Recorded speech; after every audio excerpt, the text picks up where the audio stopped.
Donc en fait, une des particularités de la médiathèque, c'est qu'on est installé juste à côté des écoles, de l'école primaire et maternelle. Elles sont juste derrière la petite cour, elles ont leur propre portail, donc elles ne sont même pas obligées de passer par la rue pour venir à la médiathèque. C'est très participatif, vu qu'on fonctionne avec une équipe de bénévoles assez importante. C'est tous des habitants du village ou des villages des alentours, donc voilà, c'est une manière aussi pour les gens du village de s'emparer de la bibliothèque et de la faire vivre. Chacun vient avec ses intérêts, ses envies. Donc certaines sont des anciennes enseignantes, donc elles vont être assez impliquées dans l'accueil des classes, la lecture d'histoire. On a quelques profils plutôt informaticiens, donc eux vont m'aider à faire des ateliers autour du numérique, la robotique.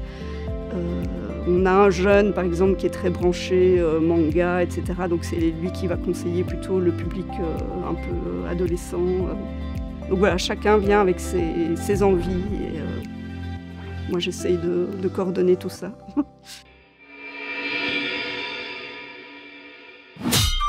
C'est une exposition qui nous a été prêtée par la BDVO, qui s'appelle La Cour des Contes. Et c'est une enquête interactive pour un public à partir de 7-8 ans, on va dire.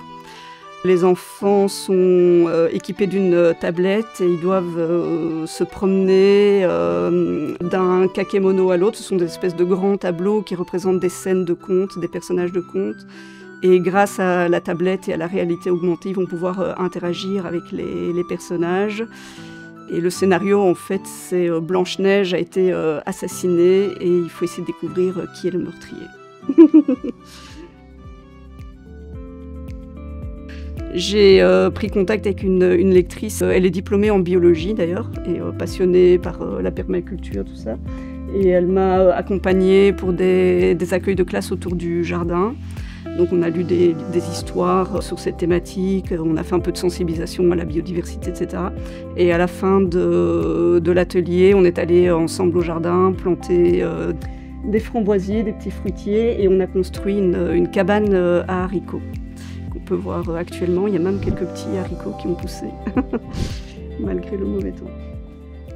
On essaye de ne pas simplement se cantonner auprès de livres, même si évidemment c'est central, mais on a envie que les gens aient envie de passer du temps, de faire des découvertes, d'échanger avec les autres lecteurs. C'est la convivialité, je dirais.